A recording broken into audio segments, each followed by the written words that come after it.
विरासत को हमें ट्रांसलेटेबल बनाना है, और वो आपकी फंडामेंटल ड्यूटीज़ में। वैसे आप बहस में सुनेंगे जब हम फंडामेंटल राइट्स की बात करेंगे कि ये हमारे मूल अधिकार हैं संविधान के, तो बड़े लीडर ये कहते हैं आप ड्यूटीज़ की बात नहीं करते। अब मैं ड्यूटीज़ की बात आपसे, आप कितने लोगों ने कभी उस पर ध्यान दिया है? हमारी पहली ड्यूटी है कि जिन वैल्यूज़ के लिए आज़ादी की लड़ाई लड़ी गई, जो आज़ादी की विरासत, उसकी वैल्यूज़, उनको आगे बढ़ाना और उन पर पहरा देना, ये आपकी पहली ड्यूटी है। दूसरी ड्यूटी क्या है कि हमने अपना नज़रिया जो है उसको वैज्ञानिक बनाना है। और भगत सिंह ने बहुत सिंपल वर्ड्स में कहा था कि हर नौजवान को का हर चीज़ का कारण समझना चाहिए। विज्ञान मतलब विज्ञानी है तो कारण समझना जो है वो विज्ञान विचारधारा है। उसमें फिजिक्स केमिस्ट्री बल उसकी अलामतें हैं, लेकिन मूल उसमें ये है कि हम उसका कारण समझें। भगत सिंह को आज हम प्यार करते हैं, उनके साथियों को प्यार करते हैं, उनके साथ बाकियों को भी प्यार करते हैं, तो इसलिए कि उन्होंने उस वक्त उस सारे सिस्टम का कारण समझाया। तभी जब वो कहते हैं कि साम्राज्यवाद मुर्दाबाद, इनकलाब जिंदाबाद, जब मैं किसी को ये नारा दे रहा था वो कहते, वो कह रहे होंगे कि साम्राज्यवाद बर्बाद, मैं कह नहीं, वो कहते हैं उसको पकड़ना है, आपने उसको पकड़ेंगे तो दूसरी फोर्स जो है वो आगे बढ़ेगी। अब शहीद उधम सिंह की बात की, मैं कहा जो मैसेज उन्होंने दिया उसको उस वक्त अंग्रेज सबसे ज़्यादा डर उनके उस नाम से लगा जो उन्होंने अपने बाजू में खोदा हुआ था। जो उस वक्त के अखबारों में छपा वो नाम था मोहम्मद सिंह आज़ाद। जलियांवाले बाग की स्पिरिट को वो लेके 1940 में माइकल एडवायर के सामने जाते हैं कि जिस एकता से तुम डरे थे ना, मैं उसी से तेरी मुक्ति करने आया। ये बदले की भावना जो हम ढूंढ देते हैं, ये बदला नहीं। और उसमें बहुत खूबसूरत बात यह है कि वो अंग्रेज़ ऑफिसर ने देखा कि ये नाम तो इनको सबको इकट्ठे कर देगा, क्योंकि उसमें मोहम्मद भी है, सिंह भी है और आज़ाद भी है, तो इस नाम को आना नहीं चाहिए लोगों को। तो फिर उन्होंने वो ऊधम सिंह जिस नाम से उन्होंने अपना पासपोर्ट बनवाया था वो नाम को किया, और उनकी चिट्ठी है मेरे पास, उनके अपने हाथ से लिखी कि जो मेरा नाम बदलेगा मोहम्मद सिंह आज़ाद से वो मेरा दुश्मन होगा। मैंने कहा कि हमने उनके साथ भी वफादारी नहीं, तो हम उनका उर्फ तो बदले ना, कि ऊधम सिंह उर्फ मोहम्मद सिंह आज़ाद। तो ये जो स्पिरिट है, आज हमें फंडामेंटल ड्यूटीज़ में तीसरी जो ड्यूटी है वो है कि नेशनल हार्मोनी पैदा करना, देश में मतलब सद्भाव को पैदा करना। मैं अभी बात कर रहा था कि मुझे अब समझ लगी कि हिंसा और अहिंसा हमारे हिंदू पद्धति में या हमारे विचारधारा में जो हमारा इंडियन फिलॉसफी है, आपको पता है कि अहिंसा का मतलब क्या है? आप जैन धर्म से सीखिए, वो कहते हैं अहिंसा परमो धर्म, कि मेरी पहली ड्यूटी जो धर्म है वो अहिंसा है। और वो अहिंसा का मतलब है हमारा संवेदनशील होना। हम इतने संवेदनशील हों कि हमसे कहीं गलती से भी किसी जान वाली चीज़ को नुकसान ना पहुँचे। इसीलिए आपने देखा कि कुछ उनके मुनि हैं वो नंगे पाँव चलते हैं, मुंह ढक के रखते हैं, लेकिन इसीलिए, लेकिन इसका मतलब हिंसा क्या है? संवेदनहीनता। और ये बात मैंने गांधी जी से सीखी, क्योंकि भगत सिंह के केस पे गांधी जी लिखते हैं कि जो आप पूरा मुकदमा उनका जो है वो चलाने के लिए आप पूरा प्रक्रिया को ख़त्म कर रहे हैं, आप वही मार्शल लॉ वाली मेंटेलिटी इस्तेमाल कर रहे हैं। एक स्पेशल कोर्ट बनेगी जिसकी ना अपील होगी, और वो स्पेशल कोर्ट जो सज़ा दे देगी वो 6 महीने में उसने काम तमाम करना है। तो कहते यही आपकी एडमिनिस्ट्रेटिव वायलेंस है। इसका मतलब है कि जो भी राज करेगा उसकी संवेदनहीनता को हम वायलेंस कहेंगे, लेकिन क्योंकि हम शब्दावली में उसको वायलेंस पे नहीं ला रहे हैं और वो दूसरी तरह लोगों पे वायलेंस कर रहे हैं। आज़ादी की लड़ाई में अब देखिए कि क्या खूबसूरत है कि दो लीडर पकड़े उन्होंने, डॉक्टर सतपाल और डॉक्टर सैफुद्दीन किचलू, वो उसी एकता के प्रतीक थे, वहाँ पर कोई फर्क नहीं था। और वो एकता कैसे हुई वो भी मैं आपको बता दूँ, क्योंकि पहली दफ़ा जो हड़ताल रॉलेट एक्ट पे वो 30 मार्च की थी, क्योंकि संडे था, और अगला 6 अप्रैल संडे था, तो 30 मार्च को हुई नहीं। तो सभी पॉलिटिकल लीडर्स को बड़ा ऐसा हुआ कि लोग तो घर से निकल के ही नहीं आए, हमने हड़ताल के लिए कहा था कि बाज़ारों में आओ, तो तब पता चला कि उनके पास तो रोटी खाने के लिए नहीं है। महंगाई फर्स्ट वर्ल्ड वॉर के बाद इतनी हो गई कि रोटी नहीं है, ना उनके पास क्षमता है कि वो खरीद सकें। तो फिर उनका कि इसका हल हम निकाल सकते हैं। हर मोहल्ले में, अमृतसर में भी और लाहौर में भी मतलब जो है लंगर लगता था, और सभी लोगों को ये था कि लंगर में आके खाएं, और उस लंगर ने मतलब इस एकता को जन्म दिया जो धर्मों से और जात से ऊपर उठ के थी। तो इसलिए आज जिस चीज़ से हम, और मुझे सबसे ज़्यादा हैरानी हुई, हम एक गांव में थे, तो गांव में भी एक एडवर्टाइजमेंट क्या हो रही है कि आप इस यूट्यूब चैनल पे जाएं और जुआ खेलें। आपने कभी नोट किया आज के दिनों में, ये पॉलिटिकल बात नहीं है, ये आंकड़े की बात है, कि जो इलेक्शन बॉन्ड में बात निकली कि सबसे ज़्यादा बड़ा चंदा देने वाली कंपनी कौन है? जो जुआ नहीं, जो जुए का इंतजाम करती है, सबसे ज़्यादा 600 करोड़। अब अंदाज़ा लगाइए कि वो कितना जुए से कमा रहे होंगे। तो मुझे किसी का ने ध्यान दिया कि ये आंकड़े हैं कि जो इंडिया ऑस्ट्रेलिया का मैच फाइनल हुआ उस पर 1 लाख करोड़ जो है सट्टा लगा। अब किसी ने तो वो फायदा उठाया 1 लाख करोड़ सट्टे, और लोगों को मतलब तरसना पड़ रहा है। हमारी जो तरक्की हो रही है, जिसे हम कहते हैं कि इंफ्रास्ट्रक्चर बन रहा है, ये तो पूरा मतलब जो है उधार का बन रहा है। और आज ही आंकड़ा आया एक, मतलब कि हमारे घर में जो सेविंग थी वो श्रिंक होके मतलब पिछले 50 साल से भी ज़्यादा पीछे हमारे कम हो गई। इसका मतलब कि हमने घर में जो सेफ्टी वाल्व था वो ख़त्म हो गया। और दूसरा उन्होंने कहा कि 40% कर्जा बढ़ गया। तो इस इकोनॉमी को चैलेंज नहीं, अगर हम नहीं समझेंगे, और इसकी जिम्मेवारी किसकी है, बल उसमें भी एक शब्द जो मुझे ऑस्ट्रेलिया में समझ आई, क्योंकि मैं अभी थोड़ी देर ऑस्ट्रेलिया में था। हाँ जी, हेलो, आपका वो बाइक वाला ऑन नहीं, वो ऑन है। हेलो, वो ऑन वहाँ से कर रहा है मेरा ख्याल। तो मतलब है कि ये चीज़ भी, और एक चीज़ जो मतलब उस वक़्त भी पूरी हमारी फ्रीडम मूवमेंट ने समझी, वो था कि हम पे सबसे बड़ा जो हिंसा होती है वो नीति से होती है। मैं आपको एक एग्जांपल दे के बताता हूँ। मैं पिछले दिनी बिहार में था, तो बिहार अब सबसे गरीब इलाका भारत का कौन सा है? बिहार, बंगाल, बांग्लादेश बीच में, और उड़ीसा। वो क्यों है?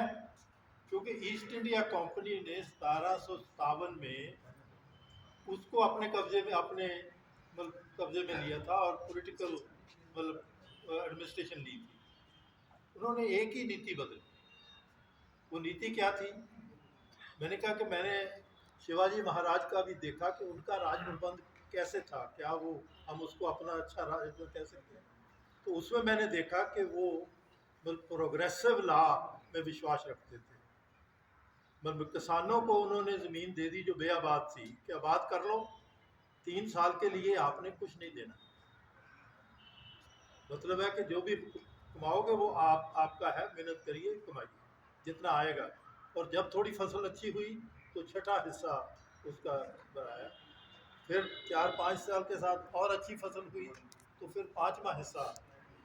यही महाराजा रंजीत सिंह के टाइम पर, यही मुगल पीरियड का मतलब हमारा अर्थव्यवस्था थी।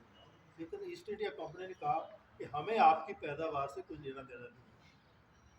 हम तो जब बहुत अच्छी पैदावार हुई है उस पर लगान फिक्स करेंगे, और लगान आप पहले देंगे और खेती फिर करने देंगे। आपने लगान फिल्म देखी होगी, वो यही प्रॉब्लम थी कि लगान माफ़ करना है तो क्रिकेट जीतेंगे। तो अच्छा आइडिया है, लेकिन वो एक्चुअली हुआ, और जो वो रुपए में था उसमें एक अंग्रेज़ ने बहुत खूबसूरत लिखा कि हम बहुत समझदार हैं कि पहले तो हम पैसा जो है किसानों से इकट्ठा करते हैं, फिर शाहूकारों को हम कर्जा देते हैं ब्याज पे। हमें तो डबल इनकम हो रही है कि उनकी जो खेती की उपज है उसको उन्होंने खरीदना है। तो ये जो था उससे उसका असर क्या हुआ उस नीति का? आज भी बंगाल की मेमोरी में सबसे खतरनाक जो अकाल हुआ उसे 1769-70 का 69-70 का अकाल कहते हैं। उसमें पूरा मुर्शिदाबाद खत्म हो गया। उनकी बहुत बड़ी जो तो बहुत बड़ी आबादी जो है वो हो गई, और बहुत क्योंकि उसके पूरा नामों में आगे है। तो कहने का भाव है कि अगर हमने नीति को नहीं पकड़ा, अब नीति आयोग जो है वो नीति आयोग नहीं है, वो है national institute of transforming India. Bharat को बदलना कैसे है उसके लिए वो इंस्टीट्यूट बना है।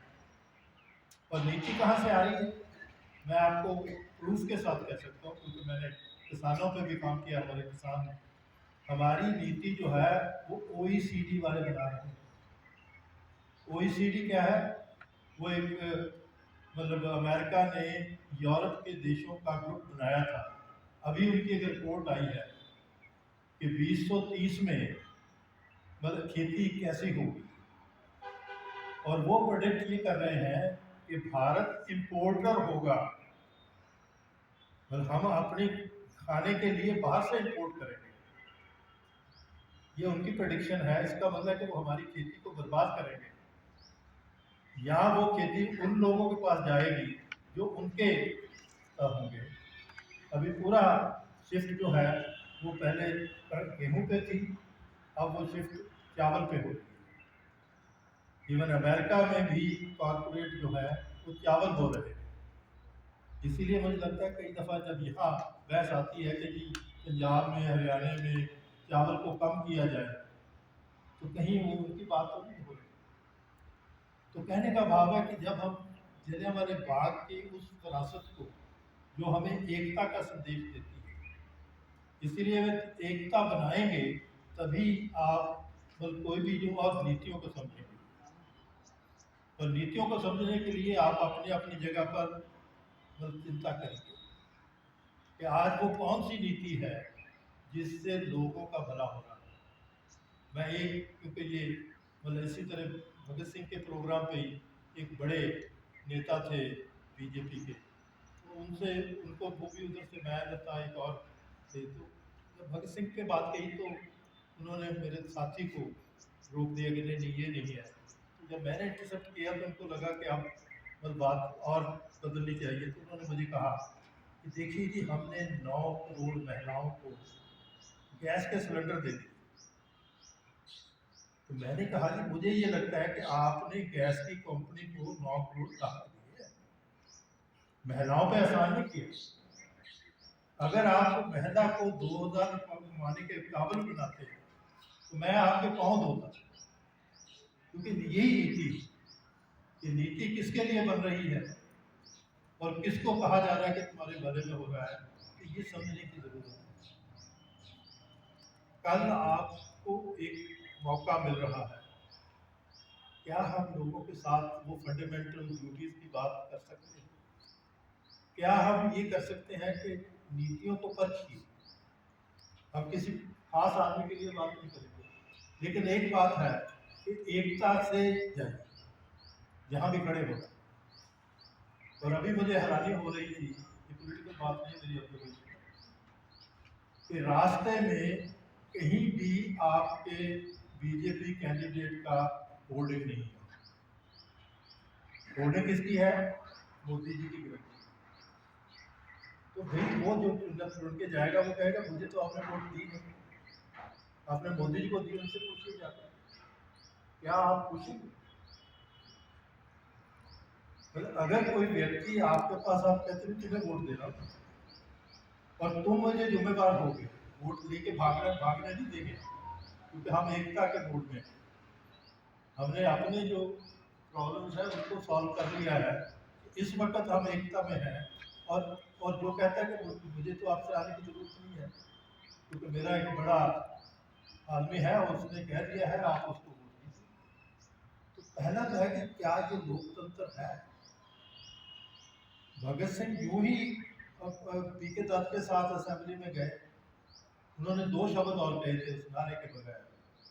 उन्होंने कहा कि यहाँ दो कानून बन रहे हैं, जिन कानूनों को हमारे नेशनल लीडर्स जो हैं उन्होंने मतलब उनको हार दी, एक्चुअली दिसंबर में पहले हुआ, तो वो वोट आउट हो गए। फिर वो मार्च में दोबारा लाए, फिर वोट आउट हो गए, तो फिर उन्होंने कहा कि हम ऑर्डिनेंस से देंगे। उस वक्त भगत सिंह और बीके दत्त ने इंटरसेप्शन किया, तो उन्होंने कहा कि ये क्यों जरूरी है कि उसमें दो कानून बन रहे थे।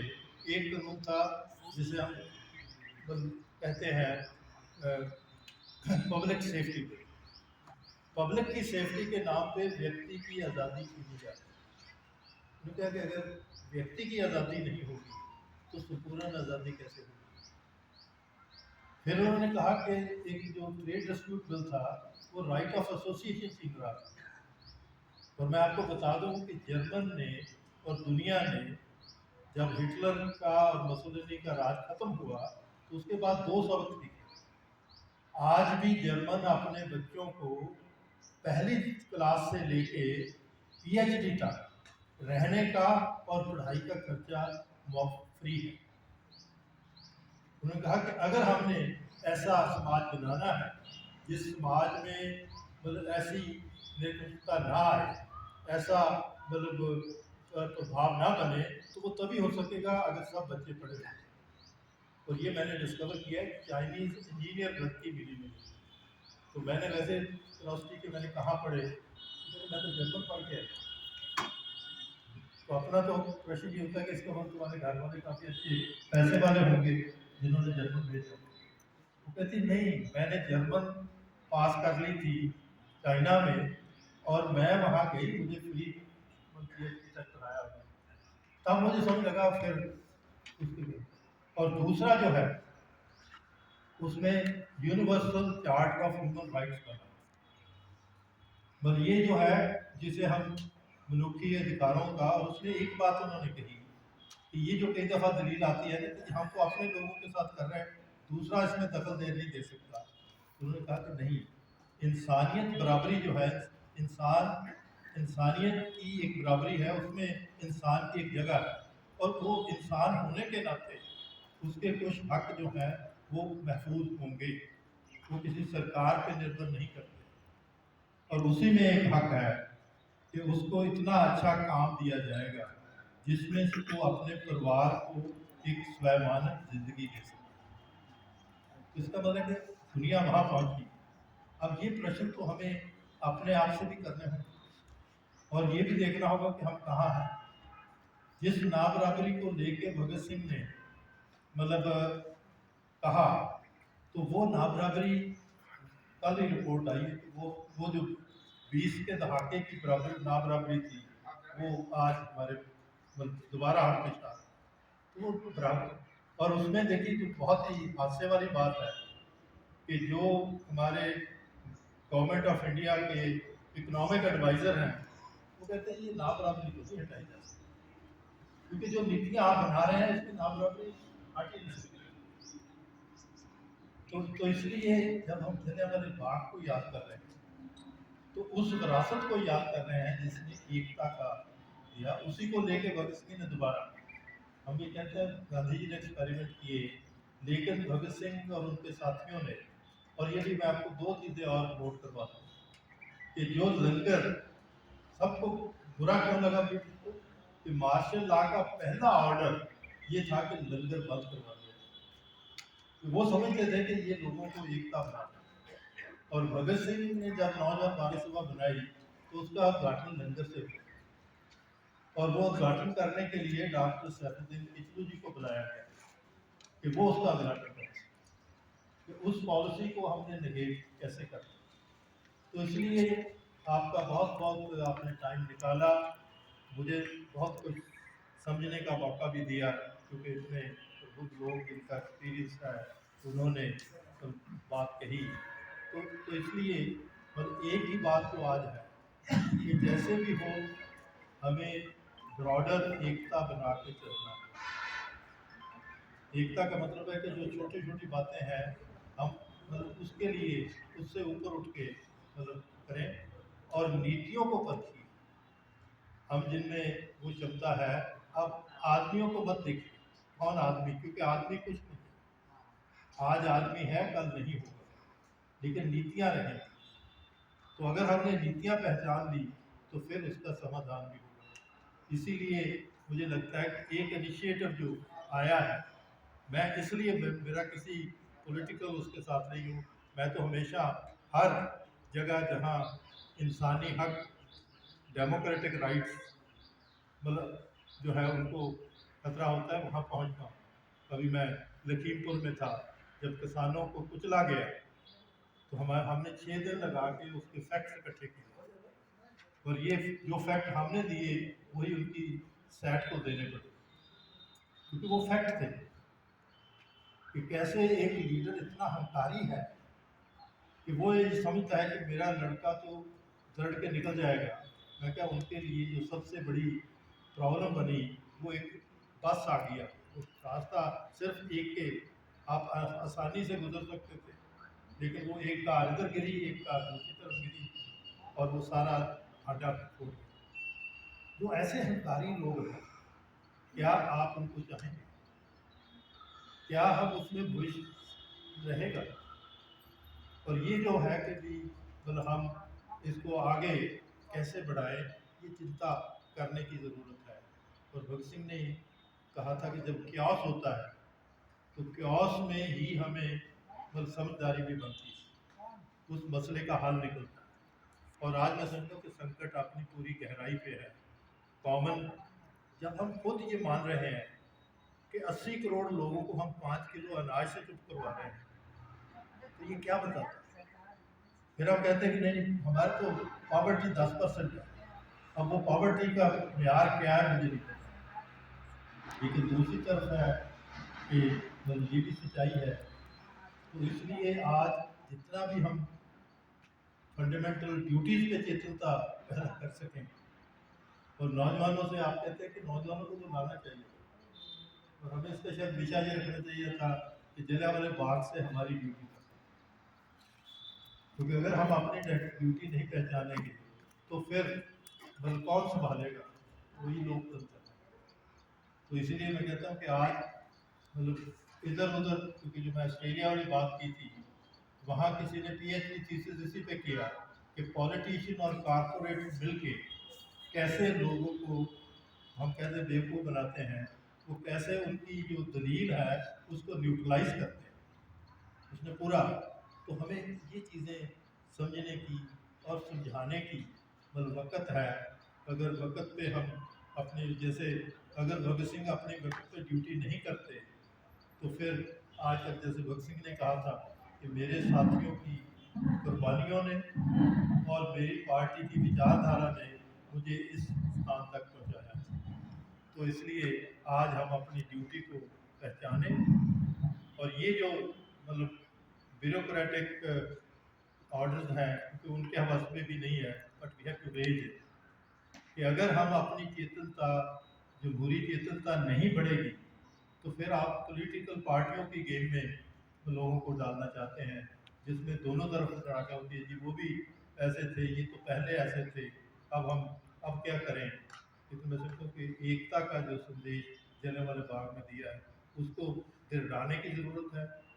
उसी एकता के संदेश को लेके भगत सिंह ने और उनके साथियों ने आगे किया, और देखिए उसी एकता को लेके नेताजी सुभाष ने INA में, आपको पता है कि INA में ब्रिटिश फौज में जात और धर्म के नाम पर रेजिमेंट थी, लेकिन आईएनए में उन्होंने पहला काम किया कि नहीं, हमारी आईएनए ब्रिगेड गांधी ब्रिगेड होगा, नेहरू ब्रिगेड होगा, नेताजी ब्रिगेड होगा और महारानी लक्ष्मीबाई ब्रिगेड होगा, कि महिलाएं बराबर हिस्सेदार होंगी। और दूसरा ये था कि वहाँ वही लंगर जो है सबका कॉमन खाना, और वही उनका, मैं समझता हूँ कि वो भी संदेश है।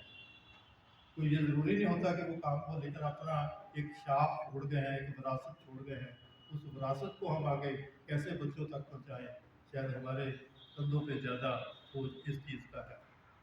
तो बहुत बहुत धन्यवाद आपका, आपने टाइम दिया है।